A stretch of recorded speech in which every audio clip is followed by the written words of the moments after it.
Graça e paz, Senhor Jesus Cristo, a todos os santos que aguardam com expectativa a volta do Mestre. Um dia desses, quem sabe, os céus se abrirão e nós ouviremos as trombetas e ouviremos o bom pastor nos chamando para irmos ao lar eterno. É essa a nossa confiança, é essa a nossa esperança, é esse o nosso desejo, de um dia desses nós sermos chamados para o reino eterno e vivermos com Ele para todo sempre. Eu não sei se você tem olhado para o céu e desejado isso, mas eu sempre tenho olhado para o céu e perguntado, será que é hoje? Será que é hoje que o noivo chega? Será que é hoje que o noivo vem? Será que os céus se abrem hoje? E eu sei que você também está assim. Eu sei que você olha, caminha, faz a diferença nesse mundo, mas os seus olhos estão fitos na cruz, estão confiantes na promessa de que um dia desses Ele estará voltando. Eu fico imaginando a alegria da noiva ao ver o noivo, a alegria da noiva quando ver o seu noivo, e a noiva toda ataviada, embelezada, dizendo para ele, olha, a única razão de eu me preparar assim foi por causa do Senhor, foi por causa do noivo. O único motivo de eu estar arrumada, embelezada, cheirosa, bonita, foi porque eu aguardava esse grande dia. O grande dia da parousia, como dizem os teólogos, da volta do nosso Senhor. E simplesmente nós aguardamos porque Ele prometeu, porque Ele disse que voltaria. Toda a nossa confiança, toda a nossa esperança está abalizada na promessa que o noivo fez, que Ele voltaria para buscar a sua noiva, buscar a mim e a você. E é isso que nos enche de esperança, não é verdade? É isso que nos enche de motivação para continuarmos, para não pararmos, porque Ele prometeu. E Ele voltará. Amém? Então, abra sua Bíblia lá em Romanos, capítulo de número 16. Romanos, capítulo de número 16. Nós vamos falar um pouquinho acerca da igreja, de algumas das características, do jeitão da igreja de Romanos, que Paulo enfatiza no último capítulo, principalmente quando vocês estão aniversariando, comemorando mais um ano da Igreja Betânia. E eu vou pedir que você fique com a sua Bíblia, com o seu iPhone, com o seu celular, o seu tablet aberto, para que possa estar acompanhando, para ver se isso está mesmo na Bíblia, para ver se foi isso mesmo que ele disse. E aí a gente junto, todos vamos lendo a Bíblia juntos, tá bom? Amém? Ok. Então, Romanos 16, só uma breve introdução. Romanos, você sabe, você é crente, que Romanos é um livro pesado, é um livro que todo teólogo tem que enfrentar, é um livro que ele é, vamos dizer assim, robusto. Todos os grandes teólogos fizeram algum comentário sobre o livro de Romanos. É uma das cartas mais densas, é uma das cartas mais profundas. Paulo enfrenta alguns mistérios que a ele foi revelado, como, por exemplo, Romanos 9, 10 e 11, ele trabalhando a questão de Israel, da soberania, é profundo. Romanos, qualquer teólogo tem que passar, qualquer teólogo cristão, ele, se quiser elaborar o mínimo que for de uma doutrina, de uma teologia, ele tem que passar por essa carta que o apóstolo Paulo escreve à igreja de Roma. E é interessante que você vai lendo, estudando a carta do apóstolo Paulo aos Romanos, vendo aquela profundidade que você tem que ir, voltar, ler 1, 10, 50, 100, 1000 vezes, ler não sei quantos comentários e dobra os joelhos e diz, Deus me ajuda, Deus, que profundidade, tanto é que Paulo fala isso, profundidade das riquezas, quando ele está ali atento, vendo o tamanho da revelação, aquilo que Deus fez, o mistério que estava oculto durante séculos e agora é revelado a um homem, a um mortal, a um vaso frágil, é tremendo. E eu creio que no capítulo 16, Paulo diz assim, olha, vocês pensam que esse negócio foi escrito só para vocês ficarem elucubrando, ficarem apenas então somente fazendo teologia, entrando nas grandes universidades teológicas, nos mais profundos e densos debates.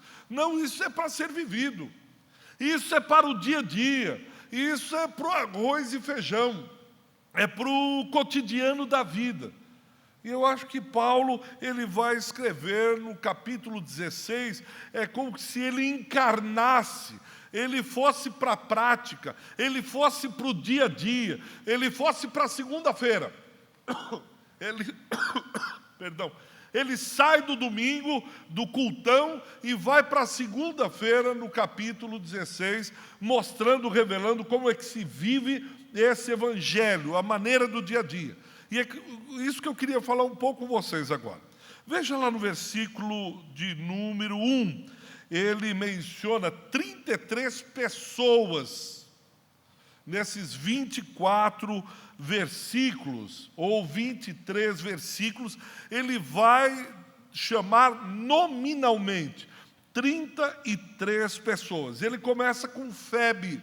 No versículo 1 ele diz, recomendo-vos, ele está recomendando à igreja de Roma, a nossa irmã Febe, que está servindo a igreja de Cencreia.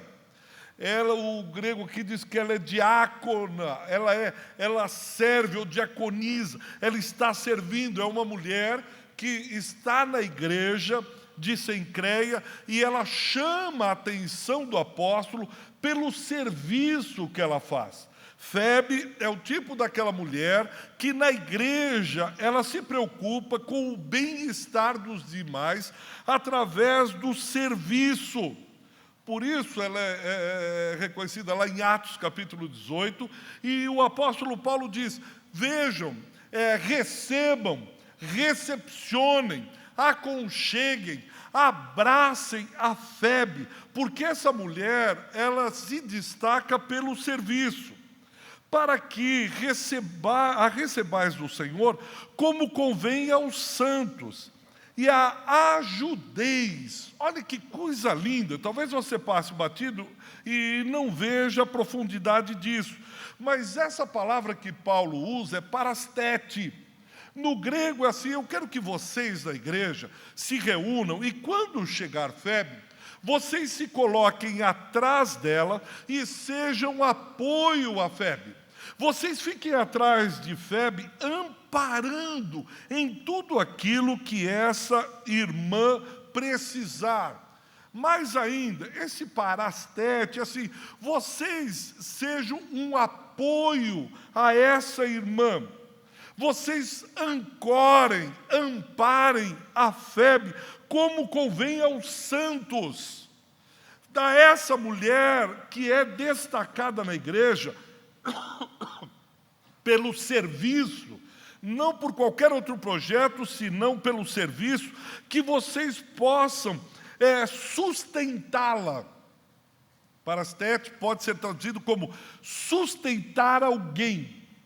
Vocês, então, amparem a Febe, porque em tudo que de vós vier a precisar. Por quê? Como é que Paulo foi ou percebe essa irmã Febe? No versículo 2. Ela tem sido protetora de muitos, e de mim inclusive. Essa palavra no grego é prostatis. Prostatis era a benfeitora da cidade. O que era benfeitora? Chegava um peregrino, um forasteiro, chegava um refugiado lá em Cencreia, e ele não tinha crédito, ele não tinha amigos, ele não tinha vizinhos, ele não tinha ninguém que o amparasse. Febe era essa prostatis. Febe era essa benfeitora. Ela chegava, ele dizia: olha, eu não tenho comida, eu vim de uma cidade, de uma crise tremenda, eu não tenho onde ficar, eu queria alugar um quartinho aqui. Ele diz: mas mostra as suas credenciais. Você faz o quê? A Febe entrava, intervia e disse: espera um pouquinho. Pode colocar aí no meu nome. Isso que era benfeitora, prostátis. Olha, pode colocar, porque se ele não pagar, eu me responsabilizo pela conta, eu me responsabilizo por tudo aquilo que ele fizer de errado, põe na minha conta. E Paulo está falando, ela foi benfeitora em Cencreia de muitos, não foram poucos não, inclusive eu precisei. Eu quem? O grande apóstolo Paulo ele precisou de Febe, de uma mulher que de alguma maneira dissesse: olha, se Paulo fizer algo de errado, vocês podem tributar na minha conta que eu pago. Eu fico imaginando uma igreja e pensando da necessidade de Febes, de mulheres que sejam benfeitoras, de mulheres que possam amparar inclusive os pastores, de mulheres que amparem, inclusive, os presbíteros, de mulheres que amparem aqueles que não têm nenhum amparo. Febes que olhem para pessoas que ninguém aposta, que ninguém dá crédito, que ninguém é fiador, e ela diz assim: pode pôr na minha conta, pode, mas vai sujar o teu nome. Não, não vai sujar. Em Cristo o meu nome já está limpo, e eu preciso que esse homem, essa mulher, esse pastor, esse presbítero, esse diácono, seja quem for da igreja. Febe é destacada por Paulo, dizendo: está vendo como tem gente que vive esse evangelho na sua totalidade? Febe é uma dessas. Por isso vocês amparem Febe, dê sustento, dê suporte a Febe, como se fosse aos santos. Eu sei que vocês não conhecem Febe, ela não é da igreja de Roma, mas ampare, porque essa mulher me protegeu. Essa mulher foi benfeitora. Na igreja nós precisamos de gente que seja protetor uns dos outros, que amparem, que possam ser benfeitores. E ele continua, no versículo 3, se você está com a sua Bíblia aberta, diz assim: saudai também a Priscila e a Áquila, meus cooperadores em Cristo Jesus. Essa palavra cooperadores vem da palavra agapei, ágape, amor. É um amor benevolente, é um amor que tem suas raízes em Deus. E ele diz: Priscila e Áquila, que ele conheceu na sua segunda viagem missionária, está lá em Atos capítulo 18, diz: eles foram aqueles amigos que me apoiaram, esse casal me ajudou muito. Esse casal aqui é gente que pegou no batente junto comigo. É gente que na igreja não me deixou sozinho. É gente que, quando eu precisei, eles pularam na minha frente e disseram: opa, Paulo, você não está sozinho aqui não. Como nós precisamos de casais assim. E o apóstolo Paulo, que às vezes a gente olha e diz: ele deveria ser muito truculento, um homem de baixa estatura, um conhecimento teológico maravilhoso, ele deveria ser muito rígido, não deveria falar com muito, deveria dizer: oi, tudo bem e tal, vamos orar. Pelo contrário, ele tinha companheiros, cooperadores, gente como Febe, gente que o amava, gente que ele se relacionava, gente que ele convivia. E ele continua no versículo 4 dizendo assim: os quais pela minha vida arriscaram as suas próprias cabeças. Esse termo no grego é hupetekan. Esse termo era o seguinte, na época significava: o João foi condenado à morte, vai ter a cabeça decepada. Então é como se o apóstolo Paulo está dizendo assim: eu estava com a cabeça e a lâmina baixaria e cairia minha cabeça. Priscila e Áquila, quando a lâmina foi descendo, disse: para. Aí todo mundo olha: o que foi? Sai daí, Paulo.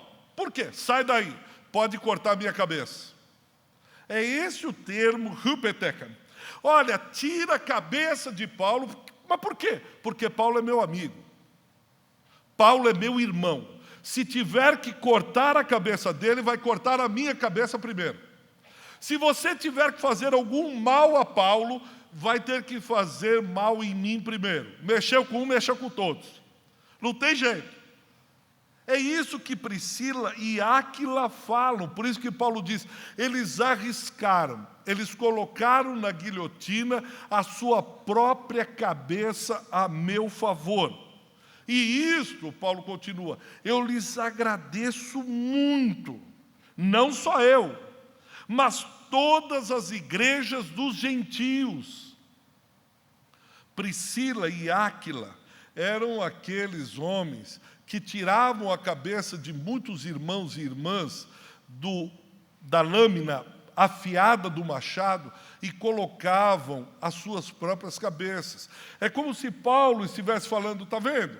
É uma teologia encarnacional, é uma teologia da vida. Toda essa densidade do Evangelho pode ser vivida pela Igreja do Senhor através de homens e mulheres como Febe. Homens e mulheres como Priscila e Áquila. Enquanto a sociedade salve-se quem puder, a igreja é diferente. Na igreja, não. Na igreja, gente se arrisca por gente. Não é utopia. Não é conto da carochinha. Não é uma história fantasiosa. Tem gente que... É como se Paulo estivesse dizendo, eu vivi isso pessoalmente na minha carne. Eu tenho gente, casais como Priscila e Áquila, que eles se arriscam, e não só por mim. Eles se arriscaram por muitos. Tem gente como Febe, que foram benfeitoras não só da minha pessoa. Eu tenho testemunho do que a igreja pode realizar nesse mundo. Eu sou testemunho ocular, testemunha viva do que Deus pode fazer através da vida de uma pessoa do bem, cheia de Deus. Está aqui os homens, ele põe os nomes. Versículo 5, saudai igualmente a igreja que se reúne na casa deles. Priscila e Áquila tinham uma célula. Célula já existia desde aquele tempo, não é novidade. Eles abriram, eu não sei como é aqui no Rio de Janeiro, mas para um paulista abrir a casa dele para fazer uma reunião é muito difícil. Ele precisa ser muito crente. O paulista, ele quer sair do trabalho e ele vai para o seu forte, para a sua redoma. E ele fica dentro da casa e não sai mais. Ele chama pizza para o pessoal entregar, qualquer outra coisa, mas ele não quer sair de casa. Aqui está dizendo que tem Priscila e Áquila, que pela causa do Evangelho, eles colocam a casa dele à disposição do reino de Deus. Coisa linda. Ele diz, a minha casa não é a minha casa está à disposição do Senhor. Se ele quiser usar e começar aqui uma igreja, fique à vontade. Pode colocar uma célula na minha casa. Lá na igreja, eu sei que aqui não acontece, mas na minha igreja, às vezes faltam hospedeiros para abrigarem as células. Porque ele diz, célula dá muito trabalho, pastor. Célula, às vezes eu quero chegar em casa e descansar, eu tenho que abrir minha casa, eu prefiro ir na casa de alguém. E aí tem célula, ele não vai. Ele diz, não, é que eu estou muito cansado do trabalho, e principalmente, hoje vai jogar, tem um negócio lá em São Paulo que chama Corinthians, de repente ele joga futebol, e aquele negócio, por causa daquele negócio, eles não vão, às vezes, na célula para assistir aquele negócio. É igual aqui no Rio, não vou falar, mas tem um time de vermelho e preto, que é a mesma coisa. Não é diferente do meu Vasco. Claro, os carnais ficam, tal, mas os espirituais dizem amém. Então, o fato é que Priscila e Áquila, eles abrem a casa deles, eles se arriscam uns pelos outros, eles colocam a cabeça a prêmio. Eu fiquei pensando, quando preparava isso aqui, eu disse, qual foi a última vez que eu coloquei a minha cabeça a prêmio por um irmão? Qual foi a última vez que eu arrisquei minha cabeça por uma irmã, lá na igreja onde eu sou pastor? Ele continua, saudai a meu querido Epeneto, primícias da asa para Cristo. Eu lembro quando eu evangelizei Epeneto. Eu lembro da história de Epeneto, ele é primícia da Ásia. Ele faz parte daquela primeira leva, daqueles primeiros irmãos que aceitaram o Evangelho. Versículo 6, saudai a Maria. Como é que Paulo lembra de Maria? Ele lembra assim, Maria que muito trabalhou para si mesmo e para sua família. É isso que está no texto. Eu lembro de Maria porque ela ralou muito para entrar na faculdade. Eu lembro de Maria porque ela tinha um excelente emprego, ela era CEO da Petrobras. Eu lembro da Maria porque... Não, ele lembra da Maria, como Maria trabalhou para a igreja. Como Maria se esforçou para o avanço do Evangelho. Como Maria trabalhou para os outros, ela não olhava o seu próprio bem, Maria. Paulo fala isso no versículo 6. Dá um beijão na Maria, porque a Maria trabalhou para vocês muito. Quando tinha o arraial lá, ela chegava, era a primeira a chegar, a última a sair. Hoje isso é brega fazer.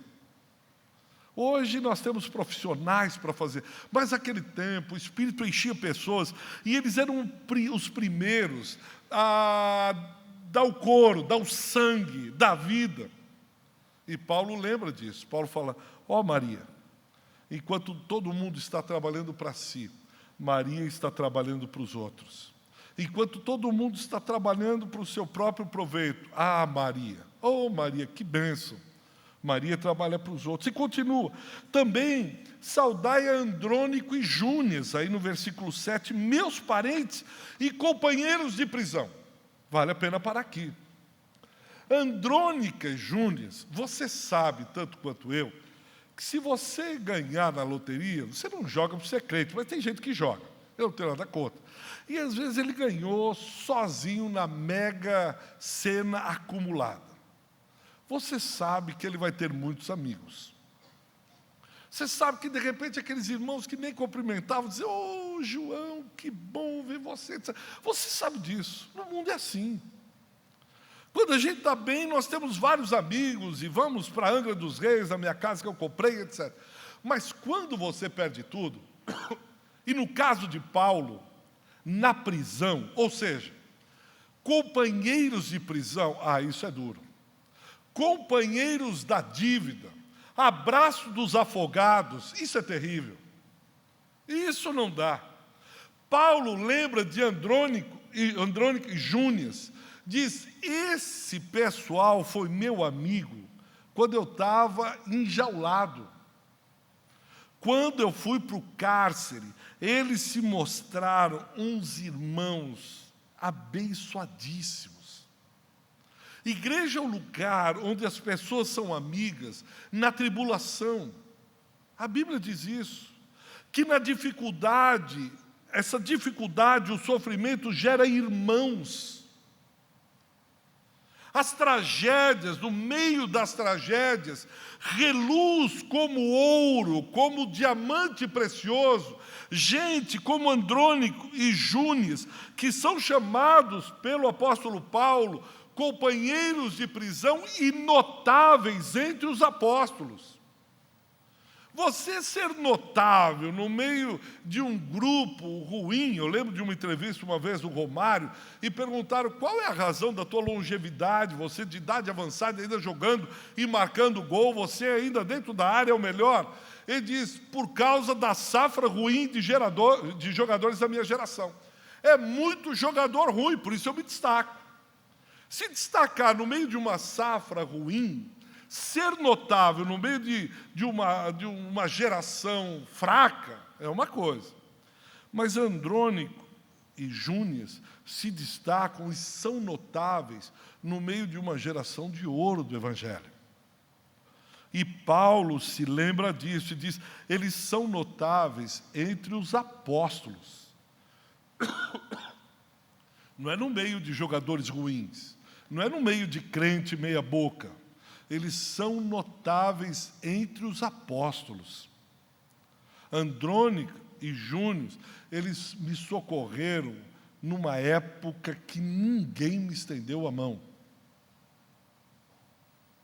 Eu fiquei perguntando também para mim, será que nós temos Andrônicos e Júnior que estendem a mão quando ninguém estende a mão, que são notáveis quando ninguém é notável, que são notáveis entre os notáveis dos apóstolos, e estavam em Cristo antes de mim. Eu vou passar rapidamente, mas depois você pode pensar isso em casa. Você vê alguém que nasceu 10 anos depois de você em Cristo, começou a frequentar, se converteu, e ele vai se tornando como o apóstolo Paulo, crescendo. Você diz, mas esse menino está sabendo mais teologia do que eu, Deus está usando muito mais ele e tal. E você olhar e diz, esses são meus companheiros. Quer dizer, eu abro espaço para o outro crescer. Eu abro espaço, eu não sou uma árvore tão frondosa que embaixo da minha sombra não cresce nada, pelo contrário. Eu me encolho um pouco para que o outro cresça.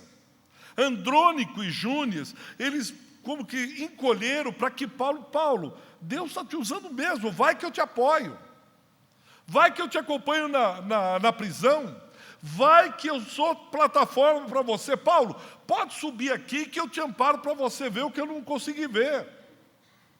E Paulo diz, eles estavam no Evangelho antes de mim. E eu fui crescendo e encontrei em Andrônico e Júnias verdadeiros companheiros. Isso aqui é igreja. Isso aqui é Betânia. Estão falando de vocês. Estão falando do dia a dia da igreja. Ele continua, saudai Amplíato, meu dileto amigo. Mais uma vez, agapeton, a raiz ágape.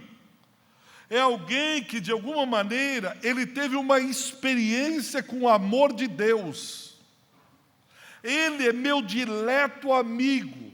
Esse agapeton que Paulo cita aqui, foi traduzido como dileto amigo, é assim, ele teve uma experiência, um encontro com Jesus tão notável, que eu pude perceber o amor de Deus através do encontro dele com Cristo, a maneira como ele serve a Cristo, como ele vive o Evangelho. Isso me despertou e me fez conhecer o amor de Cristo de uma maneira mais sublime, mais ou menos isso. E ele chama esse homem aqui, esse Amplíato, meu dileto amigo, alguém que experimentou, em primeiro lugar, o amor do Senhor. E eu pude experimentar o amor do Senhor no meu relacionamento com Ele. Eu quero falar principalmente aos homens, porque os homens são mais difíceis de se abrirem.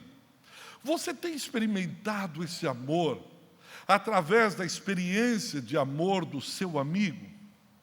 Você tem tido diletos amigos que andam com você na jornada do Evangelho, nessa peregrinação, e você diz, eu me lembro do fulano, do ciclano, do Pedro, do Mário, que são diletos amigos.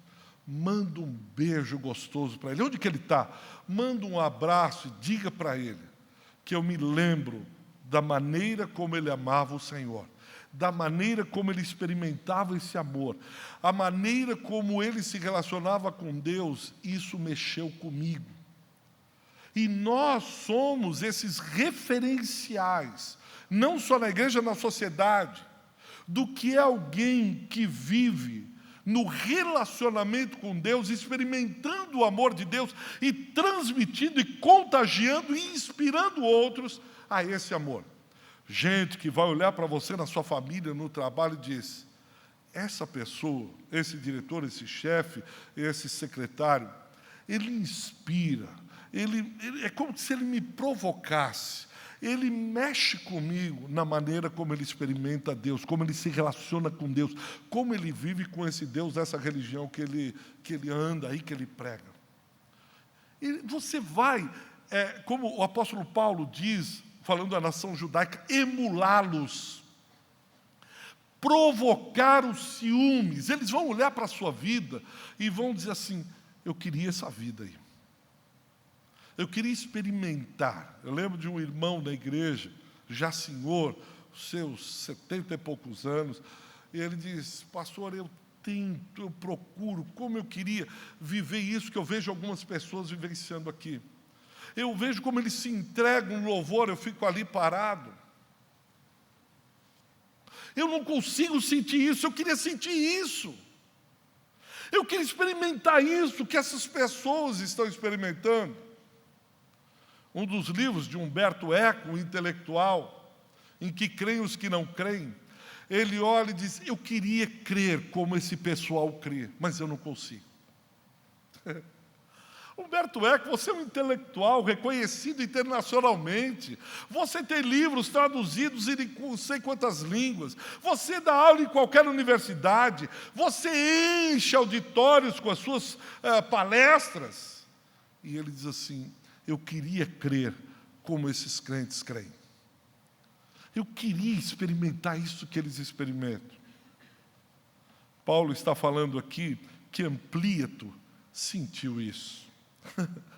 O meu dileto agapeton, o meu dileto amigo no Senhor, ele sentiu isso. E continua no versículo 9. Saudai a Urbano, que é o nosso, ele usa aqui, cooperador, sinerganon. Você talvez não tenha ouvido essa palavra, mas você ouviu sinergia. Se você trabalha, está no mundo corporativo, sinergia. O que é essa sinergia? É quando todos estão trabalhando a uma energia focada, uma energia que está indo direcionada. É quando todos os colaboradores da empresa, eles sabem exatamente qual é o foco, a direção, o norte. Paulo usa esse termo dizendo que o urbano, não só urbano, mas, por exemplo, Priscila e Áquila, no versículo 3, eles têm essa sinergia do Espírito. Não há coisa mais terrível do que uma igreja com duas visões. Por quê? Porque há uma divisão quando tem duas visões. Não há nada mais terrível num casamento quando marido e mulher têm duas visões diferentes. É um racha, é uma briga. Porque só se caminha quando se tem uma visão, quando se tem essa sinergia que Urbano tinha. Todos olhando para o mesmo foco, todos olhando para o mesmo norte, todos com a mesma visão. Qual visão? A visão do reino, é isso que Paulo está falando. Saudai a Urbano, versículo 9, porque ele tem sinergia em Cristo. Não é uma sinergia humana, é uma sinergia do Espírito, que nos leva a ir para o mesmo lugar, para o mesmo foco. E também o meu amado Estaques. Qual foi a última pessoa, sem ser alguém da sua família, um irmão, que você disse, esse irmão é amado? Os pastores não pediram para me falar isso, mas como é gostoso o pastor ouvir de uma ovelha, pastor, como o senhor é amado. O senhor é o meu amado pastor.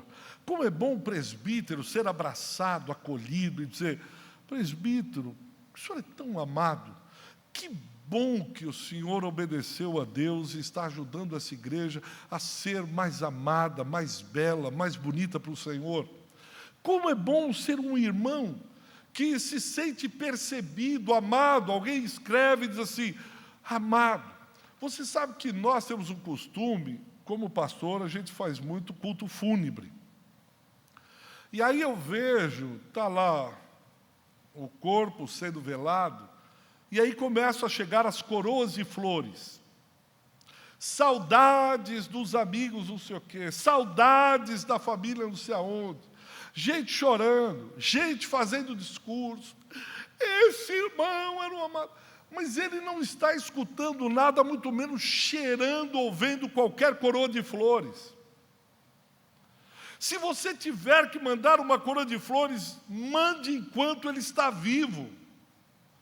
Compre a coroa mais bonita e diz, eu te amo demais, meu dileto amigo, meu amado, meu pastor do coração, meu presbítero de Jesus, meu diácono do céu, meu rainho de luz, meu floquinho de... sei lá, seja brega, mas mande uma flor. Qual foi a última flor que você mandou? Meu anjinho de luz. Você vai lá, vai dizer isso que me veio na cabeça aqui. Porque depois que ele morrer, pode chorar à vontade, que nenhuma lágrima vai saciar a sede dele. Como alguém já disse, um pastor disse, sabe qual é a última coisa que eu queria ouvir? Que alguém se levantasse no meu velório, seja a irmã mais fraquinha, seja o irmão, a única coisa que eu queria ouvir no meu velório, eu disse, o que é? Olha lá, ele está se mexendo, o braço dele está se mexendo, o braço dele está se mexendo. Eu falei, mas você não... Essas palavras que Paulo está usando é ainda em vida. E nós precisamos começar a aprender a mandar flores, presentes, abraços, cartas, enquanto estivermos vivos. Meu amado Eustáquio, meu querido pastor, minha amada irmã, versículo 10. Saudai a Apéles, aprovado em Cristo, dokimos. Essa palavra no grego é um metal que passou pela purificação, e Paulo está dizendo, você foi aprovado, você foi purificado, você foi burilado, você foi melhorado em Cristo, você passou por uma prova, por um fogo, você foi metido no cadinho de chumbo, no meio da fornalha, e você foi aprovado em Cristo, Apéles. Saudai o Apéles. Apéles, eu lembro do teu sofrimento. Domingo passado, tem um pastor que está lá comigo, e eu conheci, ele morava no subúrbio, muito pobre, uma vida muito difícil, mas aquele irmão foi tão abençoado por Deus, voltou ontem da Espanha, está trabalhando numa multinacional, e no domingo ele estava em igreja, eu não aguentei, no meio da igreja, ele estava em pé orando por algumas pessoas, e aí eu fui até ele, abracei, comecei a chorar e disse, meu irmão, como Deus tem sido bom na tua vida. Rapaz, como você é amado de Deus. Como Deus fez, como trabalhou na ausência do teu pai, nos problemas com a tua mãe, nos problemas com o teu irmão, como Deus foi trabalhando na sua vida, que coisa linda. Ele começou a chorar, nós nos abraçamos no meio do culto, ficamos chorando. Porque eu senti como Deus, como ele foi aprovado em Cristo. Como ele passou pela luta, e sempre fiel, firme, servindo ao Senhor, na seara, com tanta luta que ele passou. São amigos assim, Apéles. Saudai os da casa de Aristóbulo. Quem está aí para ter filho, é um bom nome, Aristóbulo. Você pode pôr no seu filho, ou no seu neto. Chega para o seu filho e diz, por que você não põe Aristóbulo? É só lá, Aristóbulozinho, vem aqui com o vovô. Aí, não serviu para nada, serve pelo menos aqui. 11. Saudai também ao meu parente Herodião, saudai o de Narciso, saudai a Trífena e a Trifosa. Pensou que eu ia dar só uma sugestão de nome de homem, né? Mas aqui vai o de mulher também. Aí o de mulher, Trífena. Trifosa, vem aqui, chama a Trífena. Nós vamos sair, olha que coisa gostosa. As quais trabalhavam, eu vou passar um pouco aqui, ele no 16, vamos pular um pouco aqui que o tempo está correndo. E Paulo termina, para quem acha que Paulo é algum teólogo carrancudo, um apóstolo sério, olha como ele fala, saudai-vos uns aos outros, com um beijo santo. Saudai, vejam 16, saudai uns aos outros, beijando em santidade. 1 Pedro 5,14, você vê em casa, saudai com amor. Saúde uns aos outros, osculando, de maneira santa, de maneira pura, de maneira amorosa. Qual foi a última vez que terminou o culto, você osculou alguém? Em amor, em pureza, em santidade. E ele diz, todas as igrejas de Cristo vos saúdam. E aí ele começa, a partir do versículo 17, ele começa dizendo o reverso. Nós não vamos ter tempo para ler isso hoje à noite, mas ele vai trazendo o reverso do que é isso. Porque muitas vezes nós idealizamos e achamos que só isso é igreja, mas vai existir sempre aquele pessoal que não vai entender. E ele diz assim, rogo os irmãos que noteis, o termo aqui no grego é escopos ou escopos. Scopus é com muita atenção, com muita sensibilidade, com muito cuidado. Em outras palavras, assim, arregalem os olhos. Para quê? Porque tem alguns que provocam divisões e escândalos.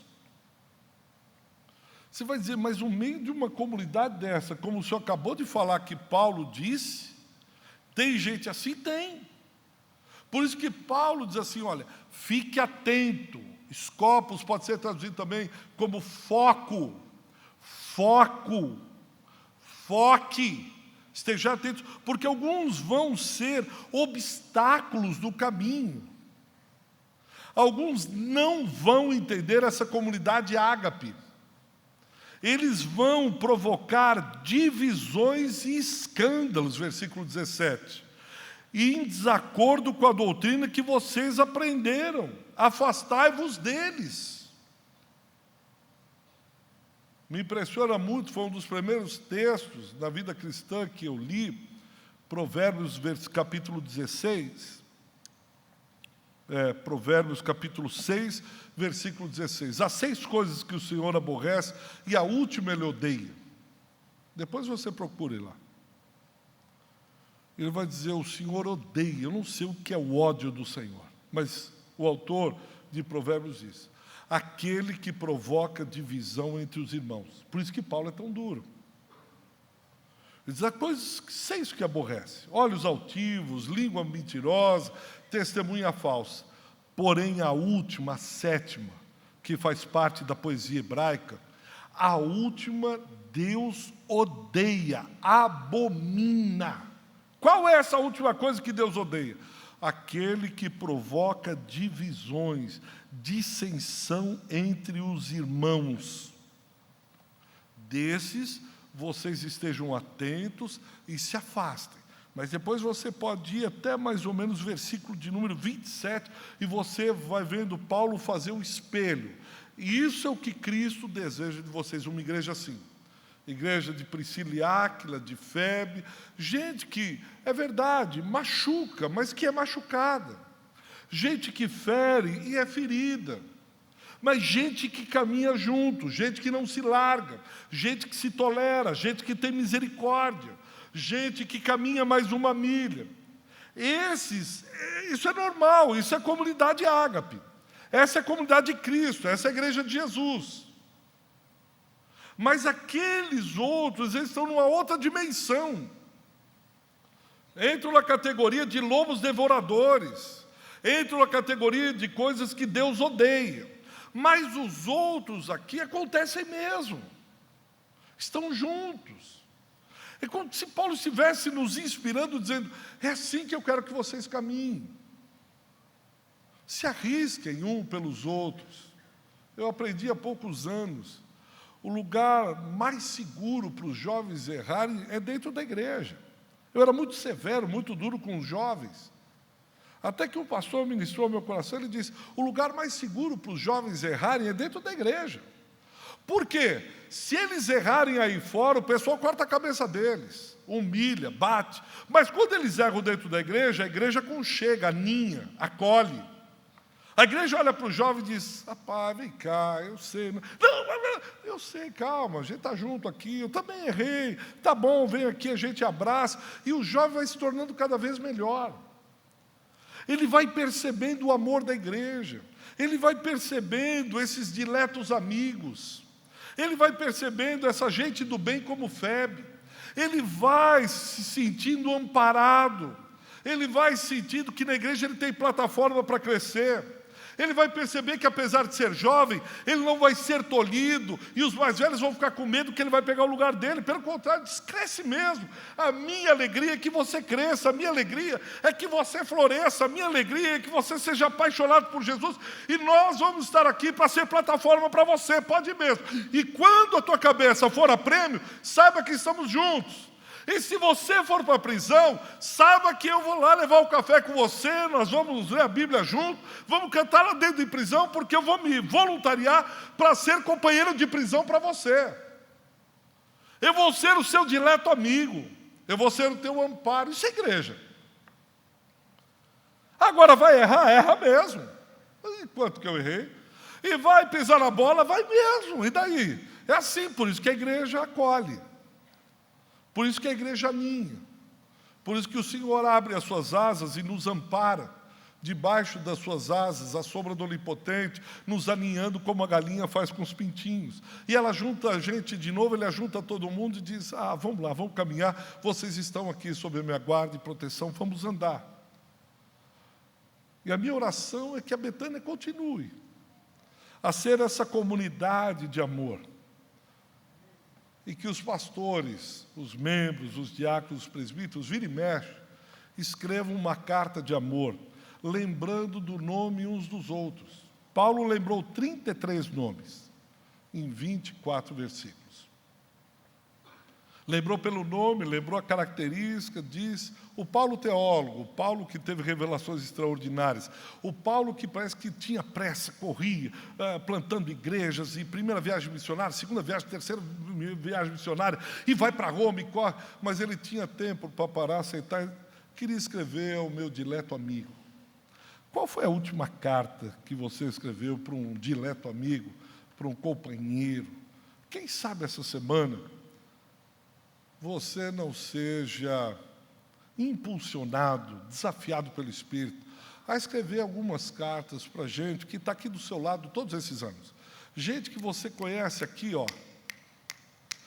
com certeza você vai achar algo de especial nele. Pastor, é difícil. Não é. Você vai ver que ele tem alguma coisa boa, sensacional, mas tem muito defeito. Esquece por hora os defeitos. E escreve para ele uma carta dizendo, meu dileto amigo, companheiro, suporte, obrigado por aquela oração, por uma oração, obrigado pelo teu sorriso, obrigado por aquele teu abraço, naquele dia que fez toda a diferença. É assim que a igreja do Senhor caminha. Gente como a gente, cheia de coisa errada, pisa na bola aqui e tal, mas gente que se ama, gente que está com a mesma sinergia, gente que está caminhando para o mesmo lugar, a fim de agradar o mesmo Mestre, a fim de ter o caráter de Cristo, a perfeita varonilidade dele, o nosso exemplo, o nosso modelo, o nosso noivo amado.